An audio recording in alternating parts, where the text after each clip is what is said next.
Boa tarde a você, querido internauta do Portal Amazonas 1. Estamos mais uma vez ao vivo aqui para fazer essa rodada de entrevistas que estamos fazendo com todos os candidatos, tanto ao Senado quanto ao governo do Estado. Hoje estamos com o candidato ao Senado, ele que atualmente é vereador na Câmara Municipal de Manaus, Chico Preto. Antes de começar, queria só apenas traçar um perfil aqui do Chico Preto. Ele é do PMN, candidato ao Senado, formado em Direito pela Universidade Newton Lins. Iniciou sua vida política aos 23 anos de idade. Em 96 foi eleito pela primeira vez vereador, se reelegendo em 2001. E em 2005 e 2006 assumiu a presidência da Câmara Municipal de Manaus. Em 2006 concorreu ao cargo de deputado estadual, ficando como primeiro suplente, e assumiu o mandato em 2008. Em 2010 elegeu-se novamente ao cargo na Assembleia Legislativa e em 2016 voltou à Câmara Municipal de Manaus. Este é o vereador Chico Preto, nosso entrevistado de hoje. Seja bem-vindo e muito obrigado por receber o nosso convite. Honrado com o convite. Boa tarde a todos os internautas do AM1. Honrado e pronto para bater esse papo e buscar convencer as pessoas que estão nos assistindo de que o meu nome é um bom nome para representar o Amazonas no Senado. Lembrando que este ano você votará 2 vezes para o Senado. E eu vou tentar te convencer de que eu posso ser um desses nomes que você vai confirmar no dia 7 de outubro. Com certeza.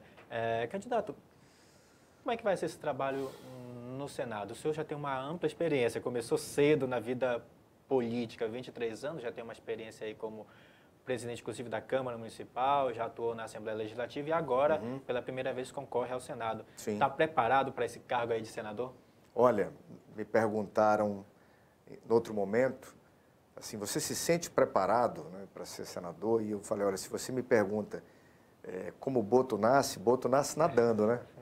Então eu me sinto sim preparado, consciente da responsabilidade e com muita disposição para levantar minha voz no Senado e defender assuntos que tenham a ver com a nossa economia. A gente precisa gerar emprego, que tem a ver com o nosso meio ambiente, que tem a ver com a nossa segurança pública, com a saúde pública, com a infraestrutura do Estado. E um senador compromissado, um senador que chega em Brasília, não se perca ali naquele jogo do poder, de tomar lá da cá, nomeia para cá, para poder não votar pelos interesses do Estado, esse senador vai conseguir representar a população do Estado do Amazonas. E é isso que eu quero fazer, representar as pessoas lá, porque eu não vou me perder nesse jogo de poder, nunca me perdi.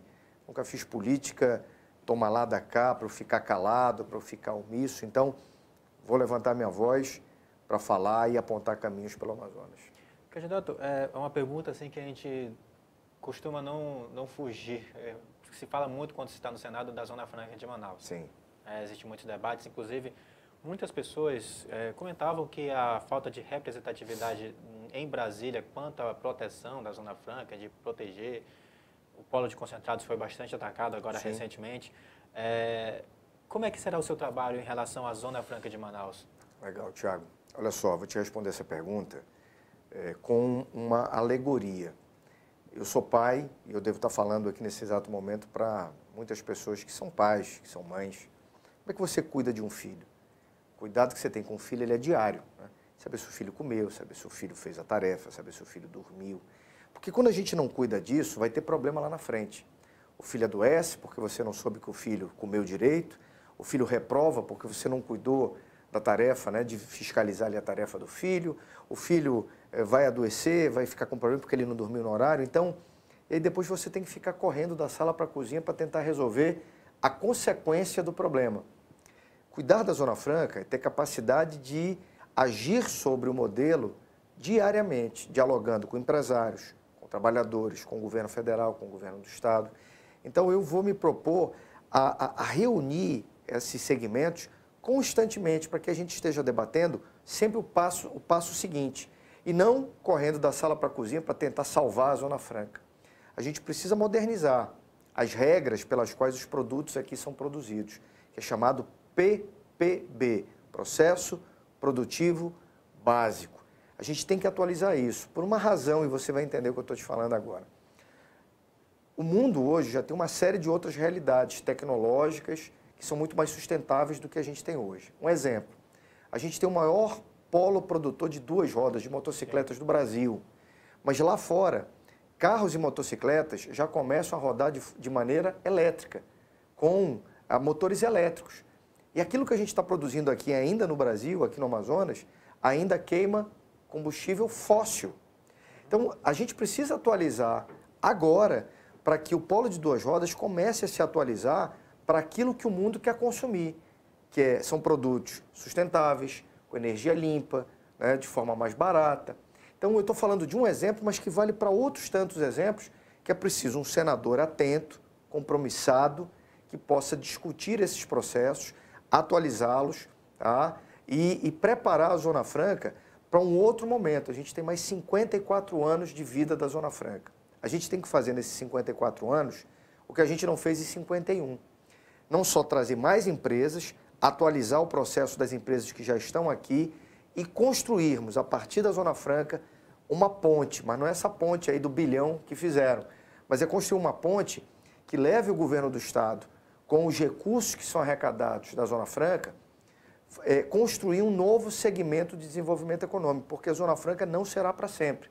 Então a gente precisa investir na exploração de minério, que o Amazonas é rico, a gente precisa tornar o Amazonas o maior produtor de peixe do Brasil, quiçá do mundo, porque nós temos aqui todas as condições naturais, geográficas, de clima, sabe, de água, para a gente produzir o peixe que a gente consome aqui. Mas olha qual é a nossa realidade hoje.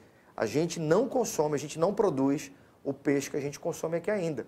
Esse peixe vem de Roraima, vem de Rondônia. Falta de quê? Falta de governo, falta de vozes no Senado, na Câmara Federal, que pudessem influenciar tanto o governo federal quanto o governo do Estado para que desenvolvessem um novo segmento econômico para o Estado do Amazonas.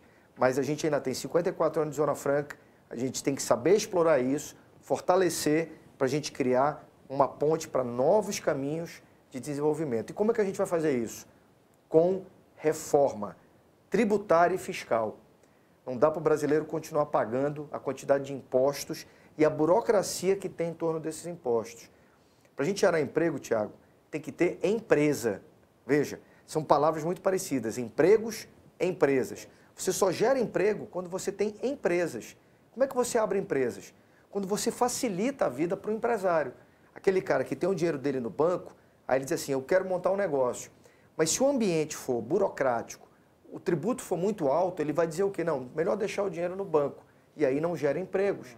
Então, como senador, eu quero chegar em Brasília para levantar minha voz pela Zona Franca, pelo novo modelo de desenvolvimento, piscicultura, mas também para defender uma reforma tributária que facilite e alivie a vida dos brasileiros, para que a gente possa gerar emprego, renda e trabalho para os amazonenses, que aqui só em Manaus são 300 mil desempregados e no Brasil 13 milhões de pessoas. Dá para ver aí no seu discurso que a discussão não é só defender a Zona Franca, mas atualizar a Zona Franca, o próximo porque ela está parada. Tal qual um celular que a gente tem que atualizar os programas, a Zona Franca também precisa disso, a gente precisa disso. A gente tem que estar constantemente estudando, se atualizando, buscando informações. A Zona Franca é de igual modo. Porque se a gente não fizer isso, a gente fica obsoleto, a gente fica para trás. E a Zona Franca, eu te digo, sem causar aqui nenhuma espécie de catastrofismo, mas a Zona Franca já está atrasada. A gente tem que correr atrás do prejuízo para atualizar o nosso polo industrial, para a gente ter competitividade, porque a gente já começa a perder para algumas áreas do Brasil, alguns estados brasileiros e até países aqui próximos, como o Paraguai, a competição pela produção e venda dos produtos que, produzidos em Manaus, geram o quê? Empregos e renda para as pessoas que aqui moram. Outra parte que eu achei interessante que o senhor falou aí é essa questão de não ser refém da Zona Franca.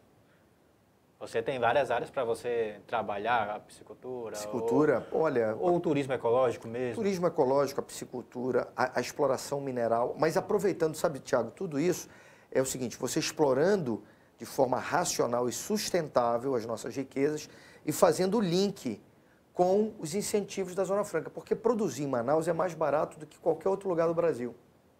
Então, a gente precisa apontar esse caminho.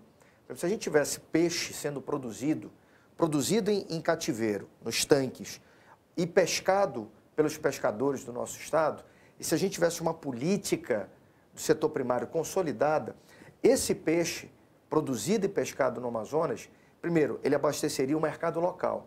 E aquilo que nos sobra, a gente faria o quê? A gente beneficiaria esse peixe. Quem é que beneficiaria? Indústrias. Grandes indústrias que poderiam vir de fora. Tem a Sadia, tem a Friboi, tem a Perdigão, tem tantas indústrias de alimento que poderiam vir para cá, usando os incentivos da Zona Franca, para pegar esse peixe, beneficiar o peixe, para vender para outros países e deixando aqui o quê? O emprego e os benefícios sociais desses empregos do Polo Industrial de Manaus. Então, eu tenho olhos para essa questão, mas, lembro, em 2073 a Zona Franca deixa de existir.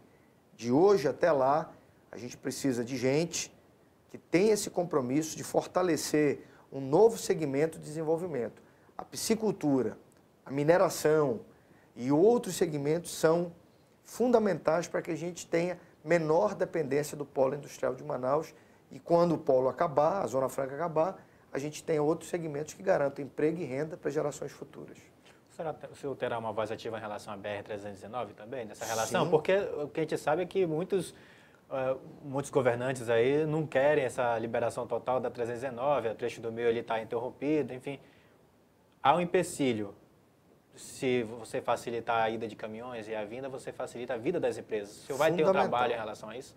Fundamental, é compromisso meu falar de manhã, de tarde, de noite, aperrear, como a gente diz aqui no Amazonas, aporrinhar o ministro, o chefe do DENIT, as autoridades que em Brasília precisam dar o aval, liberar a execução das obras restantes desse miolo aí de 400 quilômetros que tem na BR-319. Isso é fundamental para a questão da Zona Franca, mas também para a questão do comércio e da área de serviços aqui em Manaus, porque é mais uma alternativa de deslocamento de mercadorias e de pessoas. Eu só quero lembrar que a BR-319 ela já existe desde a década de 60, 70. Essa estrada já foi feita, essa rodovia, mas por algumas razões essa rodovia ao longo dos anos, os governos não foram dando manutenção e de repente ela se perdeu.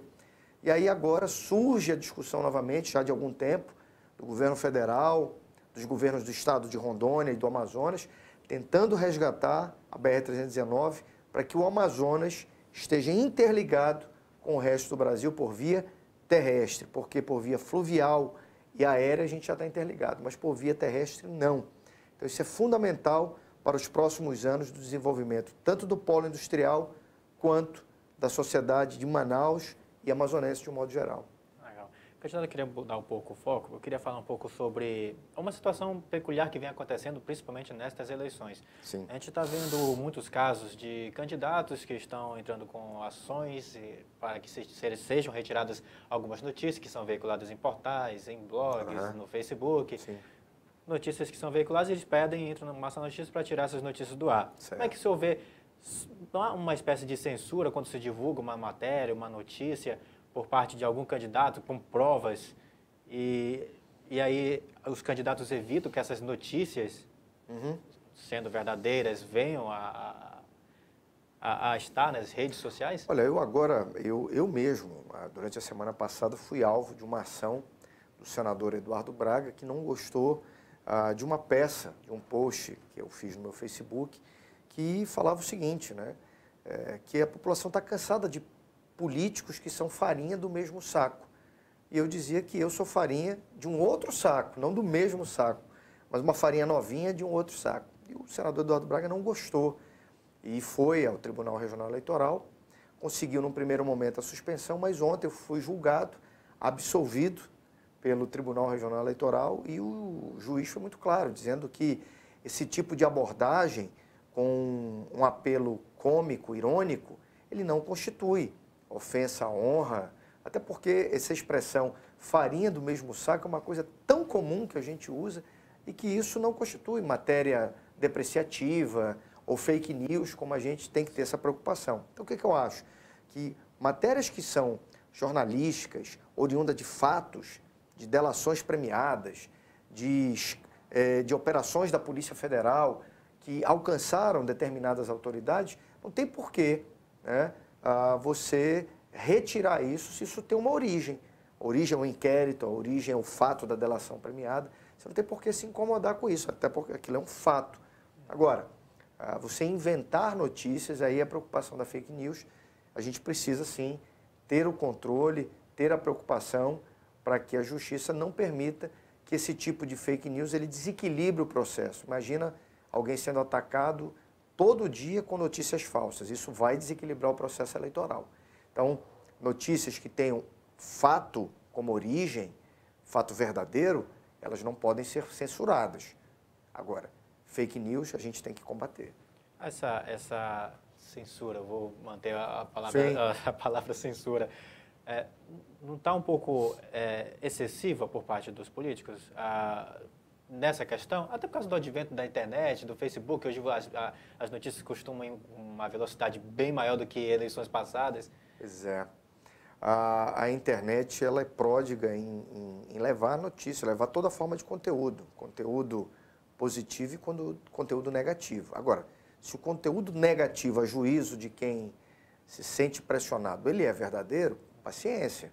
Como eu estou te falando, se o teu nome está citado no Mensalão, se o teu nome está citado na Lava Jato, se o teu nome está citado na lista da Odebrecht ou da JBS, aquilo é um fato, aquilo está no âmbito de um inquérito. Então, o candidato não tem por que se desbundar, né, sobre isso. Agora, se é um fato que não é provado e que não tem origem a nenhum documento público, mas é uma opinião, acho que as pessoas têm direito de opinar, dar as suas opiniões, mas afirmar que a pessoa está envolvida em algo quando não há um fato que o comprove, aí sim caracteriza uma fake news, caracteriza, como é que eu posso dizer, um evento que pode prejudicar ao bom equilíbrio da disputa. Agora, opinião é opinião. Eu posso achar que fulano não é bom para isso, não presta para aquilo, é uma opinião. Não tem por que censurar a minha opinião. Mas fazer uma afirmação de algo, de uma conduta que determinada pessoa não cometeu, aí é que entra a discussão da fake news. Você não pode afirmar que fulano fez isso ou que falou aquilo quando ele não falou e você não prova que ele falou, né? Então é o limite aí da censura e do combate à fake news. Censura, sou contra. Você tem o direito de emitir suas opiniões e de falar sobre assuntos que aconteceram. Mas querer induzir as pessoas a erro, para que as pessoas acreditem que um fato é verídico quando não é, a gente tem que combater isso. Fake news tem sido um problema. Pois fake news tem sido um problema não só na época da eleição, né? Desde sempre, né? Candidato, eu queria entrar agora vamos para um outro tema, um outro assunto. A gente viu uma ação judicial envolvendo aí o partido ao qual o senhor está coligado, que é o PSB, junto com o PT, Sim. Tinha um candidato a vice, inclusive. Teve toda uma briga, uma decisão judicial, o PT vai caminhar junto com o PCdoB. Como é que o senhor viu toda essa situação aí, dessa situação da coligação? Pois é, esse é um episódio próprio do processo político, né? A coligação da qual eu faço parte, ela está discutindo esse assunto no âmbito da justiça eleitoral. A gente aguarda o desfecho, mas a gente segue o caminho, bola para frente, né? Segue o líder, Davi 40, vamos lá. Então ainda existe uma discussão em torno desse processo. Então, não está fechado. Porque a gente ouviu pelos bastidores, a gente acaba ouvindo muitas coisas. Eu vi comentários que o senhor poderia ser um provável vice aí do Davi Almeida. Existe essa possibilidade? Olha só, eu sou candidato ao Senado, Chico Preto, 333. Eu quero ser teu senador. Você vai votar 2 vezes, né? E eu posso ser um senador que te dê orgulho e não vergonha, como os últimos senadores que passaram aí trouxeram esse sentimento de vergonha, né? Porque é muito ruim quando você ouve assim, olha, os senadores do Amazonas, os 3 estão citados na Lava Jato, estão citados na Mau Caminho, estão citados em operações da Polícia Federal que significam desvio do nosso dinheiro, né? Rodou até um vídeo aí na internet nas últimas 24 horas de um cidadão. Que engraçado, ele estava aí na casa de um candidato, ele filmava e dizia, olha, eu estou aqui na casa de um candidato, tal, e eu estou aqui para pegar o faz-me rir, o carvão. Eu digo, é esse faz-me rir que é desviado do dinheiro público e está fazendo o povo chorar, porque uns estão rindo e outros estão chorando na fila dos hospitais, lá no 28 de agosto, tentando fazer uma cirurgia e não conseguem, né? Então, eu quero ser senador para exatamente dar orgulho para as pessoas e não dar essa vergonha que hoje muita gente sente quando olha para a representação do Senado. O Amazonas já deu oportunidade para algumas pessoas. Eu acredito que essas pessoas não corresponderam. E eu estou aqui para ser uma opção para as pessoas que querem renovar e querem que o Amazonas volte a ter orgulho dos seus senadores. Existe essa possibilidade, então, de vice-governador? Não existe, senador mesmo. Estou falando pelo hoje. Pelo hoje, pelo esse exato momento, eu sou candidato ao Senado. Candidato, o senhor também tem uma... O senhor falou em off aqui, falando conosco, antes da entrevista começar, o senhor falou que o senhor vota em Jair Bolsonaro. O senhor tem uma ideia em relação a isso? Tenho, eu voto nele. As pessoas dizem assim, mas ele tem defeitos. Quem que não tem? Qual é o candidato à presidência da República, o candidato a governador, o candidato ao Senado que não tem defeitos? Mas a gente não escolhe pelos defeitos, a gente escolhe pelas virtudes. Para a gente escolher, a gente sair de casa e teclar lá 17 ou qualquer outro número, a gente vai pelas virtudes.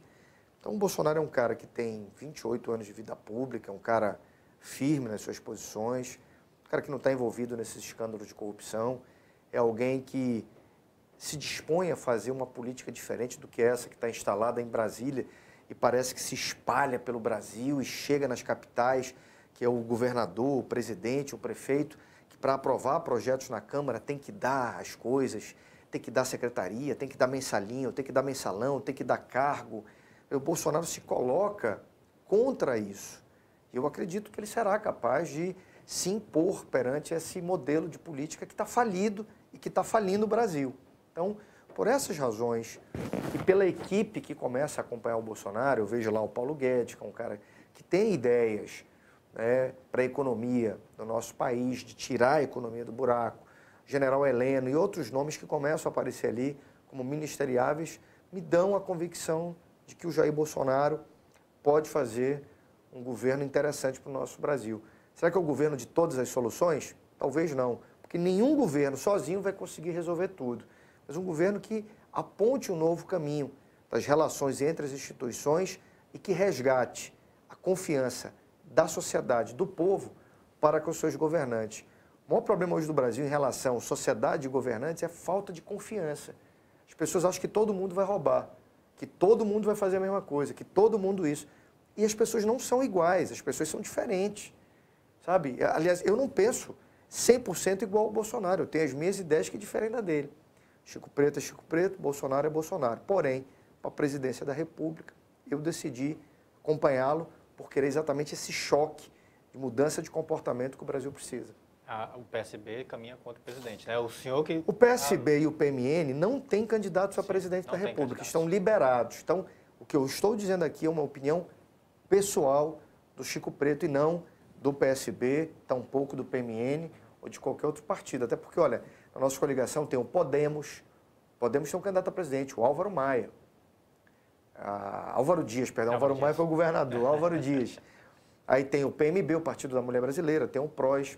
Então, nós temos partidos que têm, na nossa coligação, candidato a presidente, mas o PMN e o PSB não têm candidato a presidente. Ok. Candidato, nosso tempo é um pouco curto, 20 minutos para cada candidato, extrapolamos até um pouquinho.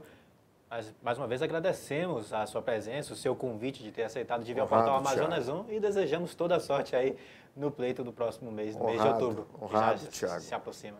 Honrado. Aproveito para pedir o seu voto, Thiago. Você já me conhece há algum tempo, sabe das minhas posições, sabe que eu sou um cara firme.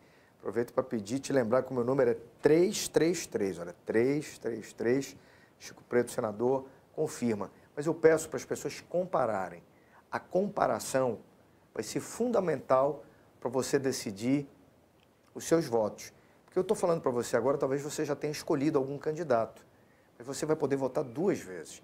E é nesse momento que eu peço, compare, veja a ficha limpa, veja os projetos, veja a história do candidato, para que você crave com convicção.